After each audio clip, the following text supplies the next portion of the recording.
السلام عليكم ورحمة الله. الله أكبر الله أكبر الله أكبر الله أكبر أشهد أن لا إله إلا الله أشهد أن لا إله إلا الله أشهد أن محمدًا رسول الله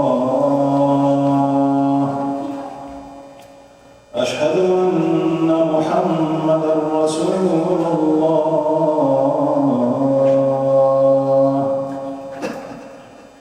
حي على الصلاة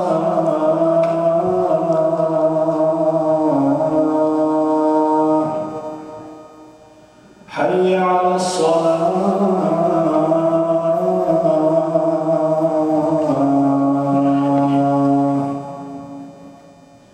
حي على الفلاح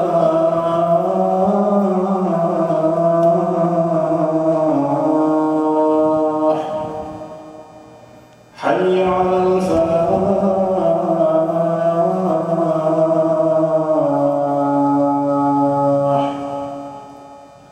الله أكبر الله أكبر لا إله إلا الله. الحمد لله نحمده ونستعينه ونستغفره ونعوذ بالله من شرور أنفسنا ومن سيئات أعمالنا من يهد الله فلا مضل له ومن يضلل فلا هادي له وأشهد أن لا إله إلا الله وحده لا شريك له وأشهد أن محمدا عبده ورسوله. يا أيها الذين آمنوا اتقوا الله حق تقاته ولا تموتن إلا أنتم مسلمون. أما بعد. بسم الله الرحمن الرحيم. Inshallah, brothers, I just ask for your patience today. As you know, I'm not a regular khatib, so it takes a bit of practice and a bit of time. But bear with me, inshallah, you'll benefit, inshallah. Today's khutbah specifically is about something that's relevant to all of us, and is how to be a Muslim in this country and how to be the example of that Muslim, because being a Muslim in a Muslim country is easy. It's autopilot. The adhan is everywhere, halal food is everywhere, you know, the haram is far, fitna is far. It's a lot easier. It's very different. But let's go through it step by step and talk. Let's start with our Nabi sallallahu alayhi wa sallam. He's the first Muslim in his time, and he was in a non-Muslim environment. And what do we know about him before the revelation? We know that his reputation preceded him. We know that he was honest, he was trustworthy, he was kind, he was generous, and that people loved him even before they knew about Islam.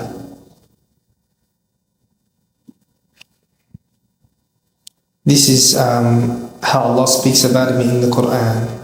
Indeed, is in the Messenger of Allah, you have an excellent example for whoever hopes in Allah and the last day and remembers Allah often.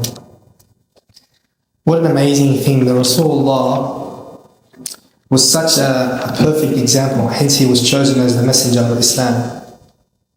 And in the same way, you have to think yourself the same. You're like a walking billboard. You're a walking advertisement. People, they make their decision about your deen, about Islam, based on you. They base it, they're watching you. They're watching everything you do. How you talk, how you speak, how you treat one another. Do you share? Are you stingy? Are you kind? Everything about you is a constant reminder to the people around you. And imagine if you don't do these things and then they find out, is that how Muslims behave? You know? Are you ethical? Are you always honest, or are you sneaky? Are you shifty? And how many of us think like that? How many of us go, oh, we're Muslims, it's okay to treat the Muslims good, but when it comes to the non-Muslims, it's okay to be a bit sneaky, it's okay to be a bit shifty. But that's not how it works. It's not how it works at all, because you're not just the example for the non-Muslims, you're actually now the example for your children. Because then they learn from you. You're that example. You think your children or your wives or your family aren't watching you as well? Especially the men, especially the leaders of the community? You think because you're an imam that makes you the leader? No, that's not how it works at all. All of you are leaders. All of you are the ummah of the Rasulullah. All of you are the men. You guys are the ones that have been chosen to be the men of this society. That comes, unfortunately, with an inherent responsibility. You've chosen to be a Muslim in a non-Muslim country. Whether you intend it or not, it comes with an inherent responsibility. It's now mandated upon you. Same way when you go for a drive. When you go for a drive and you drive your car, you have to obey the law, right? You can't speed however you like. It's the same. When you're a Muslim in here, it means that you have to uphold that example in every way, shape and form.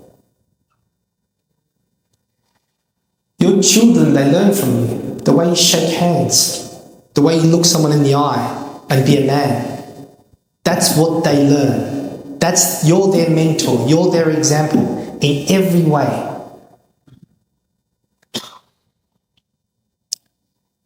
And that example then spreads. It spreads like fire. And if you think about it, non-Muslims won't learn about our deen because they're going to go and Google it, or they're going to go and look it up. You are the Google. You're the Google. You're the Google Maps. Let me ask you, every time you've gone to a restaurant and you want to go to a new restaurant, how do you find out about the restaurant? Someone tells you, I went to this restaurant, it was amazing. There's a new kebab shop in Surface, man, you have no idea how good it is, so good. Then you find out the rumour spreads. That's how Islam spreads. It spreads by reputation. It spreads by example. When they find out that Muslims are the best, and that's how our Prophet was, that's how the Sahaba were, that's how the Muslims of the past were, they were the greatest people. And that's how the reputation spreads. And now you're here, that means it's your responsibility. You don't have to be here. Allah didn't force you to live in this country. Like He said, you can travel far away, you can live in any country you want. You've chosen to be here. And yes, it comes with an inherent responsibility.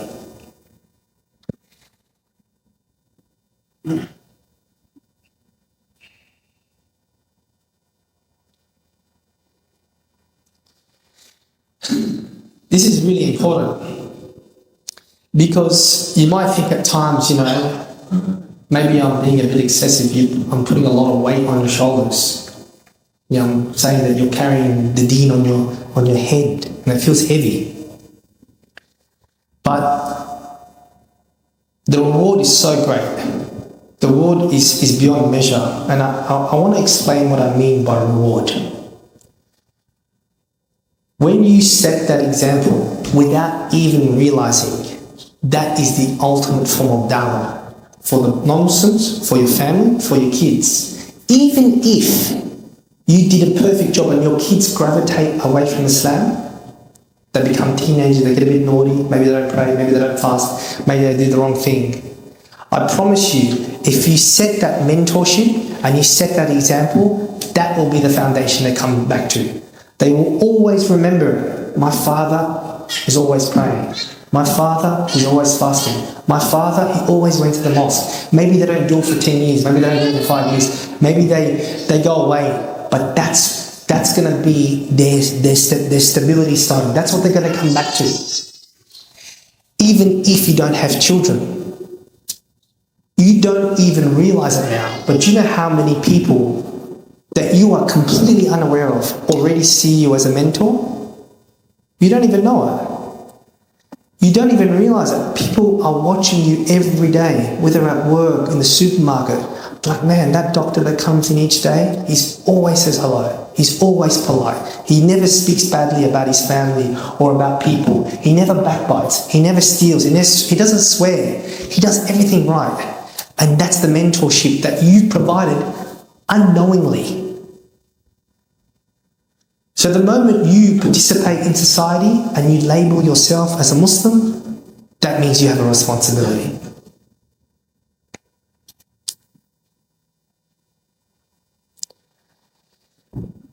Unfortunately, sometimes what happens is we get shy about our deen. We get a bit shy sometimes when people ask us about our faith. They say, you know, why do you fast, or why do you pray, or why do you do all these things? And we don't want to talk too much about it. It's like, these are touchy topics. We have to pray 5 times a day. We have to do this. We have to do that. Let me tell you something.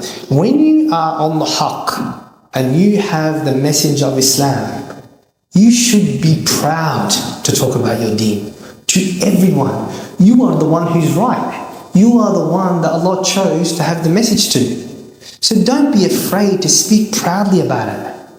And even more so that right now we have a bit of a rise of Islamophobia.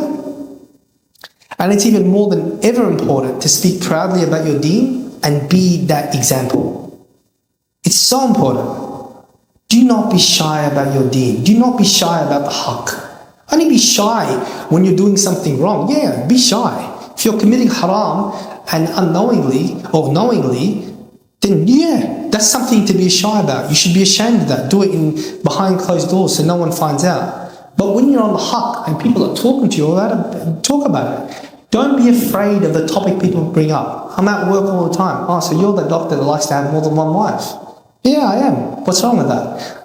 That's what Allah subhanahu wa ta'ala has allowed. There are circumstances for it, there are reasons for it, and there's ways that you can do it. I'm not saying I'm going to go and marry 3 more women, that's not at all. But if someone's going to challenge me with that topic, I'll have an answer. And that brings me to the next thing, is that Muslims need to be well versed. I want to tell you a story. What was time?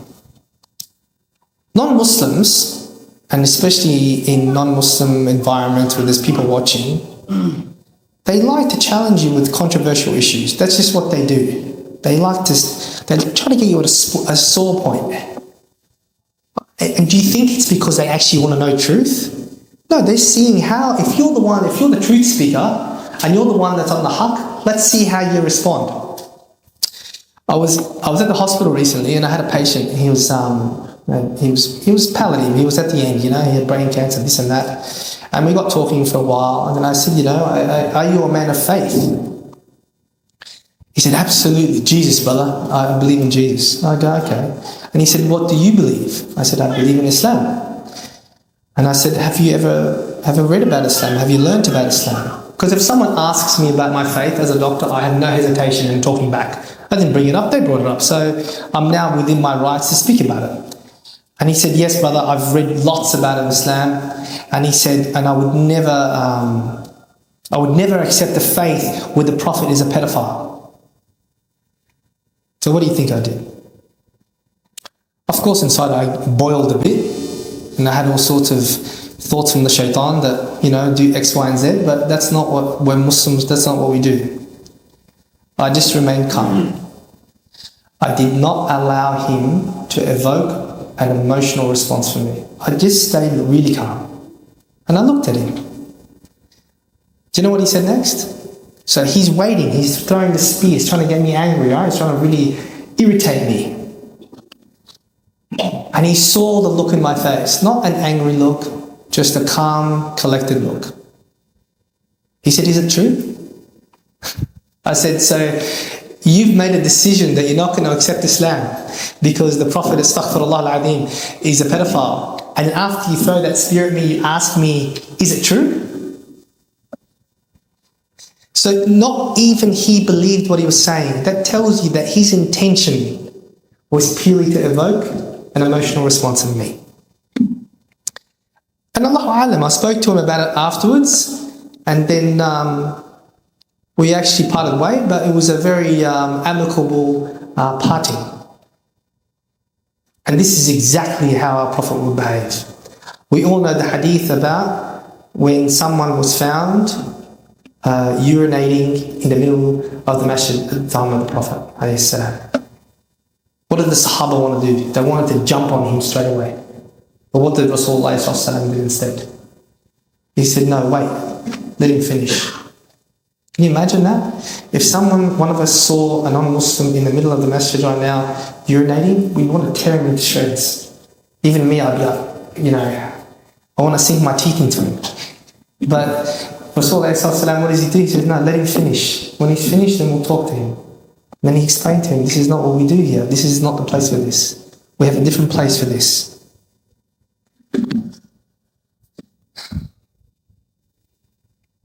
I want to talk about one last controversial topic, and then inshallah we'll move forward. The other thing that non-Muslims like to do, and this is why I'm bringing it up, is I'm just trying to get you guys a taste of how to manage controversy. Because it's easy to be a proud Muslim, and it's easy to talk loud, but it comes inherent with confrontation. And the confrontation means they're going to pick sore spots, like the examples I just talked about. And the other thing they like to talk about is we don't want Sharia law in this country. You hear Pauline Hanson and all these non-Muslims talk about Sharia law. It actually makes me laugh. I go, what do you know about Sharia law? When I hear some of my colleagues at work say, but we don't want it in this country, I go, tell me what you know about it. What do you know about it? What is it so bad for? I go, let me tell you what you don't know about it. I say that we have interest-free loans. I go, look at interest rates rising. Is it that bad to have interest-free? Because Sharia bans interest. Is that really that bad? No, you'd be lucky to have Sharia law in this country. That we can't have market manipulation, that we have to feed the poor, that your neighbour has rights over you, that we forbid gambling and sexual exploitation. That's that bad? And I go, man, learn about what you're talking about before you hate it. And this comes back to the point I made earlier. Be well versed in your deen. Know your deen. Practice it proudly. Speak confidently and learn. So when people challenge you, you are prepared. You are the leaders of the ummah here. Allah's chosen you guys to carry the message of Islam. That means you need to be strong, you need to have iman, and you need to be well versed.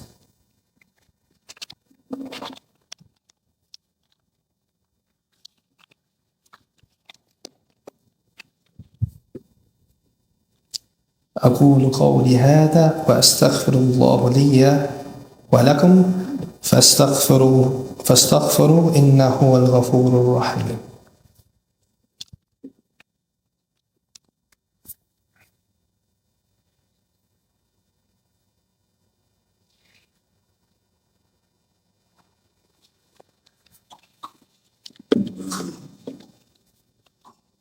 Okay. So, I've talked about the importance of being a model Muslim, the importance of the responsibility that you have as a Muslim in a non-Muslim environment. But now I better give you some sort of tools that you can take away. So something, because it's important when you have a khutbah, you get a good reminder, but sometimes I walk away and I forget. What do I do now? What do I do next? The first thing you need to do is protect the foundations of your Islam. What does that start? It starts with your salah, your Quran recitation, your dua, your dhikr, being here on Jumu'ah. If you're going to be an example of a Muslim, this stuff is not negotiable. Start with your Salat al-Fajr, getting up on time, reminding yourself of Salah. This is so important. Without it, you have nothing. I mean, can you imagine? How are you going to be an example for your children and to carry the message of Islam through generations if you yourself are not praying? If you yourself are not praying, what are the chances that the next generation are going to pray and the generation after it? Everything you do will be how it's set in stone for the generations after that. Step 2, you need to learn. You need to learn about your deen. it's not enough to be passive. It's not enough to just show up for Jumu'ah and continue and do your prayers and go, I've done enough. No. It's obligatory for every Muslim. You don't need to be a sheikh. That's not the level that we expect, that anyone expects. But you need to learn. And where's the best place to start learning? The Quran. There is no better place. If you can't read Quran, that's fine. Come. The masjid has Quran classes for free. We will teach you. It doesn't matter if you learn alif, bet, te, and slowly, learn more and more over time. You'll get there. It's just a journey. The most important part isn't the end of the journey. It's just getting on the train and staying on the train. Learn.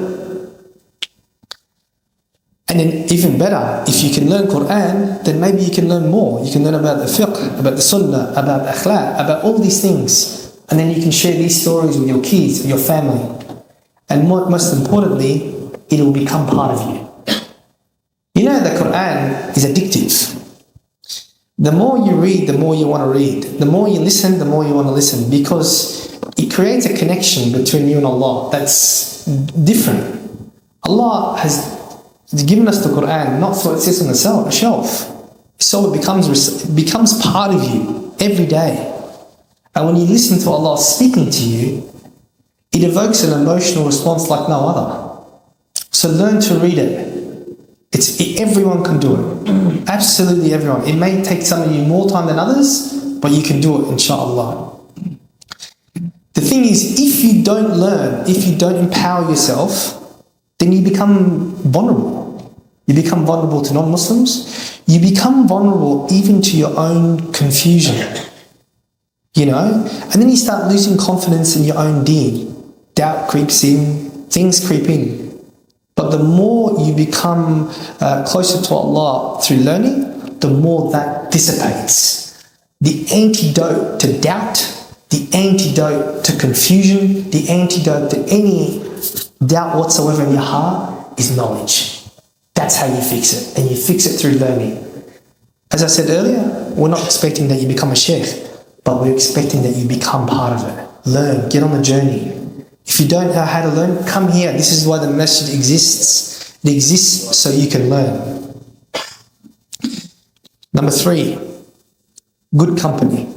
If you're going to stay strong in this environment, if you're going to be a Muslim in a non-Muslim environment, you're going to have good company. You hang around non-Muslims, you will become like the people that surround you.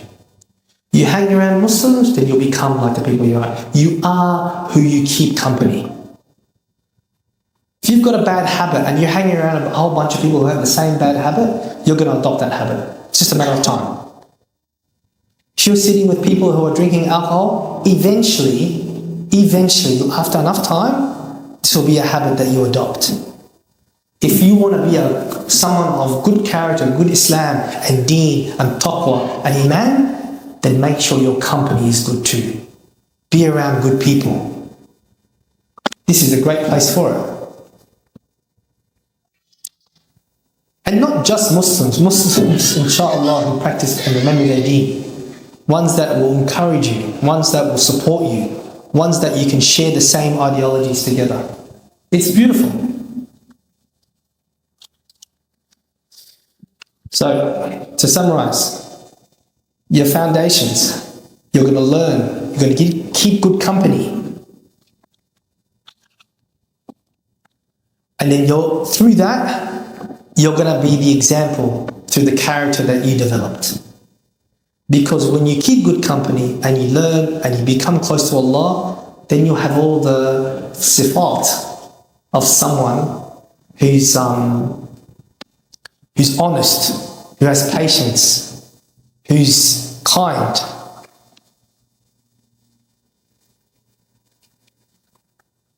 From Surah Al-Qalam, وَإِنَّكَ لَعَلَى خُلُقٍ عَظِيمٍ. And indeed, you are a magnificent character. This is what the Quran says about the Prophet. And to be like that is all the steps that I just alluded to. So what else can you do? How else can you be the model Muslim in this country? Don't just sit in the mosque and pray and worship. I'm not suggesting that, and learn Islam and memorize Quran and pray. Also be part of society. Contribute, but do it through an Islamic mannerism. By being honest, by being righteous, by doing things properly, by doing it with ihsan. Unfortunately, we get this reputation of Muslims, oh man, don't go to see the Muslim, he'll rip you. Or go down and see him, he's dodgy. Or he does things like as if Allah's given us an excuse that we can do things without perfection. No, the Muslims are the ones who are perfect. The Muslims are the ones who do things with ihsan. The Muslims are the ones who do things better than anyone else. If you look at history and you look at the past 1400 years, it was the Muslims who did everything. From maths to science to architecture to engineering, everything. It's all discovered by the Muslims. Everything. Do yourself a favour and do some reading, and you'll see the Muslims are the ones that did everything. They're the ones who contributed to society more than ever. It's really just in the last 100 or so years that we've just fallen off the wagon. But up until then, we had done everything. And that's because they did all the things that we just talked about before. They were close to Allah, they worshipped Allah, they remembered Allah, and they did things with ihsan.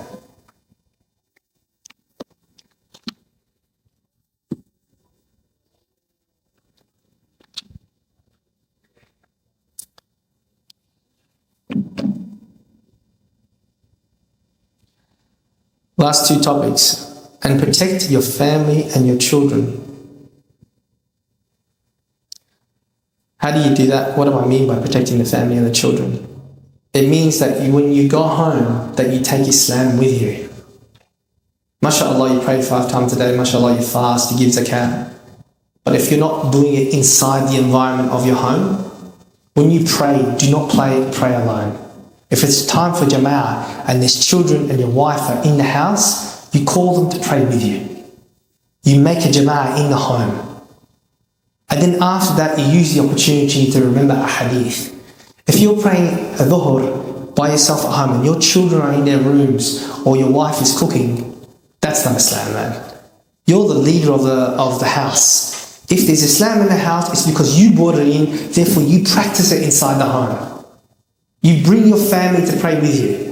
You make the adhan. You make your children make the adhan. You make your children lead the salah. You make your children read a hadith and teach you about it. You make them part of it. You indoctrinate that from the youngest of ages. Because that's how you transcend the information. And remember, like I spoke about earlier, not just in those things, but in everything you do. Everyone is watching you. Your children, your wife, the non-Muslims, everyone is watching you all the time. In everything you do. Don't think children miss a single thing. They don't. They're extremely observant. They watch the way you shake someone's hand. If you shake someone's hand with no confidence and you're looking away, do you think your child's going to grow up to be confident and look someone in the eye? No. Because you set the example. That's Islam teaching us that when we shake, we shake. We look someone in the eye, we say Assalamu alaikum wa rahmatullah, and we say it with confidence. We don't say salam and walk away like we're shy people. That's not who we are.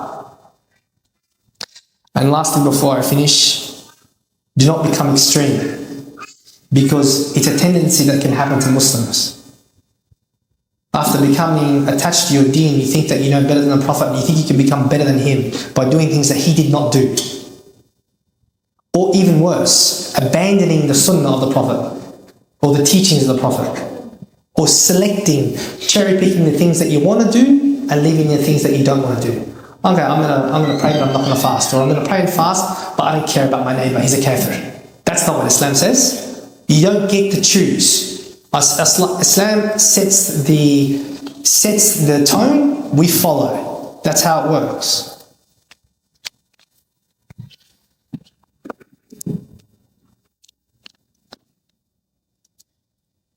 إن الله وملائكته يصلون على النبي يا أيها الذين آمنوا صلوا عليه وسلموا تسليما اللهم صل على محمد وعلى آل محمد كما صليت على إبراهيم وعلى آل إبراهيم إنك حميد مجيد اللهم بارك على محمد وعلى آل محمد كما باركت على إبراهيم وعلى آل إبراهيم إنك حميد مجيد. اللهم اغفر للمسلمين والمسلمات والمؤمنين والمؤمنات إلا أحياء منهم والأموات. إن الله يأمر بالعدل والإحسان وإيتاء ذي القربى وينهى عن الفحشاء والمنكر والبغي يعظكم لعلكم تذكرون وأقيموا الصلاة.